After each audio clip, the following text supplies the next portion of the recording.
Super six అయింది.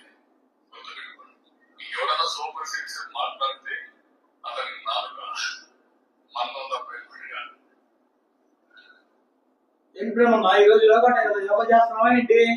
యోగా కాదు తమ్ముడు, సూపర్ సిక్స్ అన్ని అమలుపరిచాను.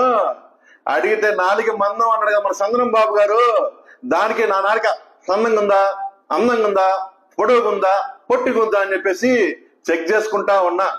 మరి అన్ని చంద్రబాబు గారు చేయలేదు కదా, చేయకపోతే అడగాలి కదా. అడిగితేనే నాలుక మందం అంటున్నాడు.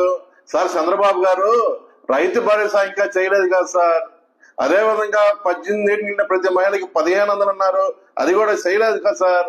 నిరుద్యోగ వృత్తి 3000 అన్నారు, అది కూడా చేయలేదు కదా సార్. ఉచిత బస్సు కూడా చేయలేదు కదా సార్. అదేనంటే అడిగితే నాలుక మందం, నాలుక సన్నం, నాలుక పొడవు, నాలుక పొట్టి. ఏం సార్ ఈ మాటలు ఇవి? మీరు మొత్తం చేసి అప్పుడు మా నాలుగు మందమో సన్నమో ఏదో చేయండి సార్, అప్పుడు చూద్దాం. ఓకేనా? జై హింద్, జై జగన్.